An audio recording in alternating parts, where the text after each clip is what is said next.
warahmatullahi ta'ala wa barakatuhu. Kahit na wala man nandito sa aking mga kababayan mula sa Bangsamoro, ako po ay nagpapasalamat sa lahat ng mga pumunta para magpakita ng support sa 13 senators. Kung tawagin ay 13 brave senators. Kaya po ako magsasalita ngayong gabi upang manawagan sa mga kababayan ko sa Bangsamoro Autonomous Region, Muslim Mindanao.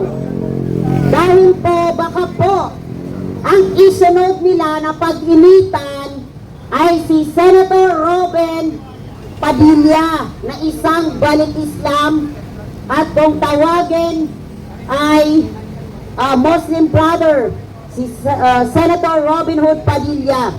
Mananawagan lang po ako sa Bangsamoro. Huwag po natin hayaan na manumbalik ang kaguluhan dyan sa Mindanao, especially the farm.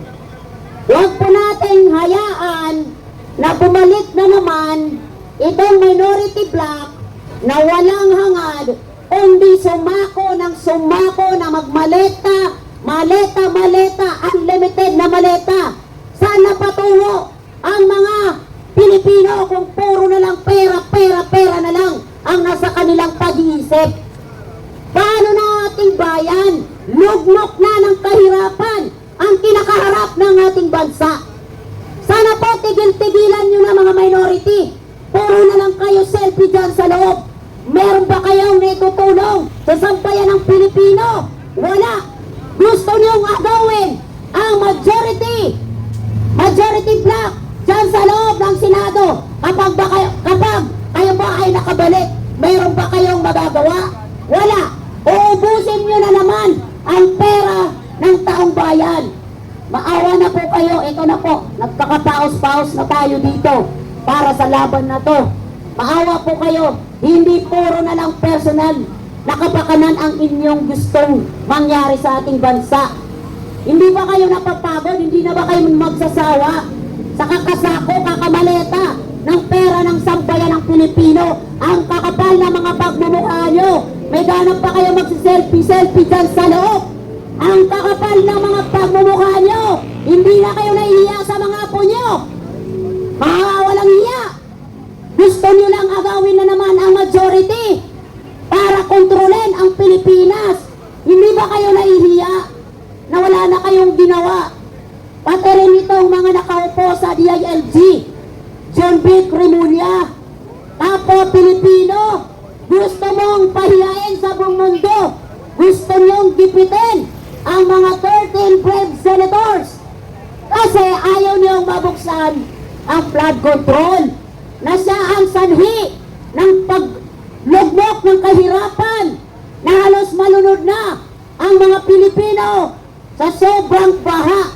Maawa kayo. Ang kakapal na mga pagmumukha niyo, uulitin ko ha, ang kakapal na mga pagmumukha niyo. Hindi kayo tunay na Pilipino. Lalo ka na, Soto. Manahimik ka na, tanda-tanda mo na. Namuti na yung buhok mo dyan.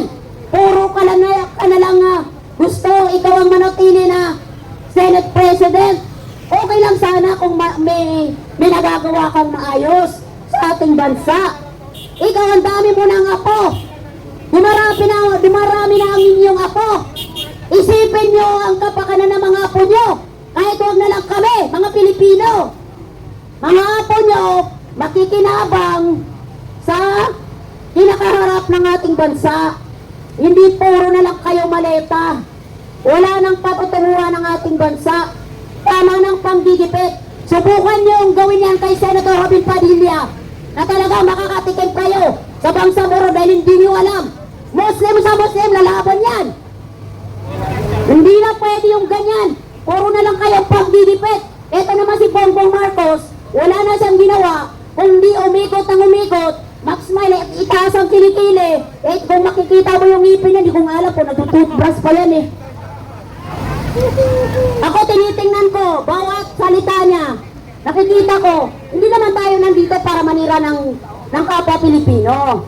Ang problema lang kasi, wala na silang ginawa. legacy. Walang ginawa, puro panggigipit. Number one, gusto ikulong ang mga kapwa nilang senador. Para sa ganon, bumalik na naman sila. Tama na po. Hindi na po namin gusto, hindi na po namin matatanggap na kayo ay bumalik dyan sa loob. Dahil nakakasawa na yung mga pagmumukha nyo. Ito pang mga magkapatid na Tulfo Brothers. Hindi na ito maasahan. Akala ko, si Rapi Tulfo, maayos ito na senador. Ako po, puro alam puro chismis sa mag-aasawa. Sana tayo patungo ngayon. Wala na.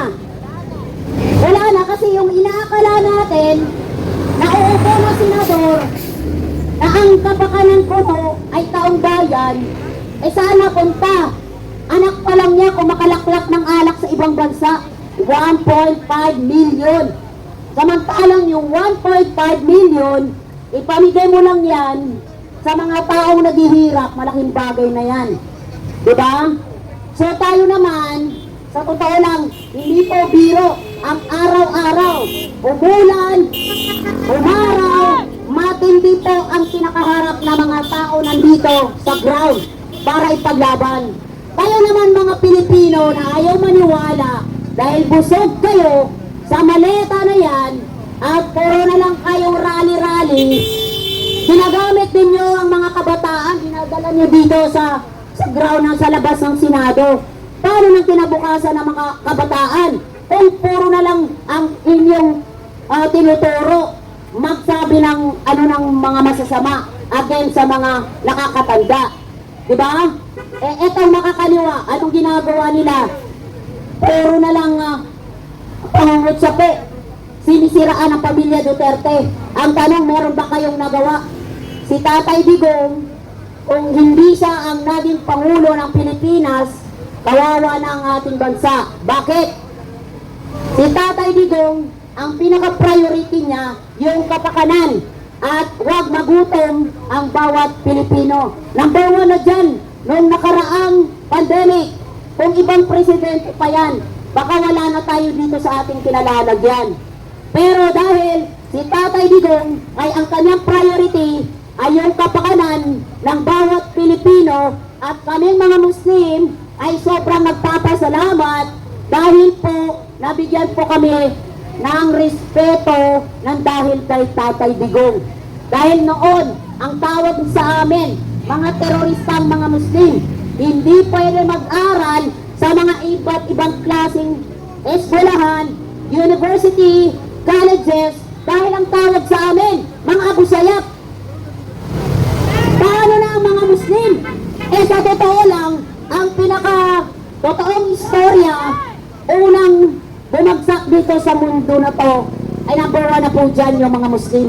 Tingnan nyo sa history, kung talagang may mga kayo, may kaalaman kayo sa history, makikita nyo doon, mababasa nyo doon, ang history ng Muslim. So, sana po, wag po tayong magpakatamad. Minsan naman, yung mga iba dyan, sumali kayo rito para tumulong kayong manawagan na itong mga minority bloc, tumigil-tigil na. Hindi sila nararapat na umupo dyan dahil wala silang ginawa kundi ubusin ang pera ng taong bayan. Alam niyo po, naikwento ko lang po awang-awa na po ako sa mga kababayan kong mga Muslim. Dahil sa panahon ngayon, wala na po silang mabebenta. Sa araw-araw na lang na nasa kalsada para magbenta ng kanilang paninda, para pambili ng kanilang mga pangangailangan. Pero dahil sa wala ng pera ang Pilipinas, inubos na ni BBM dahil puro na lang paghihigante sa mga kalaban ito. Ito na yung maleta. Yung maleta na to, ibinigay yan, pinaghati-hatian yan ng mga congressman, congresswoman na walang hangad, kundi ubusin ang pera. 48 million na daw ito. Baka pwede natin paghati-hatian na lang para ipamigay sa lahat ng mga taong naghihirap ngayon. At lalo na sa mga kababayan kong mga Muslim. Sa totoo lang, every time po nadadaan ako sa kanilang mga kinalalagyan, ako po ay nalulungkot. Pero ngayon, kapag sila po ay kinausap ng mga vlogger na mga kung tawagin ay Kali survey, doon mo na ngayon malalaman ang kasagutan ng mga kapwa kong mga Muslim. Sara na daw, Sara, para daw bumalik ang ano yun, yung kasi dumadami na daw po ngayon yung mga drug addict, yung dumadami na daw po ang gumagawa ng mga kung ano-ano mga krimen na talaga naman nakakatakot na po sa panahon ngayon. Maski ako sa edad kong ito, hindi ako pupunta sa lugar na walang tao. Dahil, mabuhay po kayo! Maraming salamat sa inyong suporta. Sana po, huwag po natin turuan ng mga kabataan ng masasama. Lalo na dyan sa mga makakaliwang grupo. Halos every other day, makikita ko na lang sa Facebook.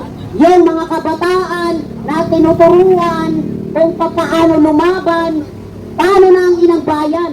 Kung yung kabataan ay puro na lang kamalian ang tinuturo ng mga commander ng mga makakaliwang grupo.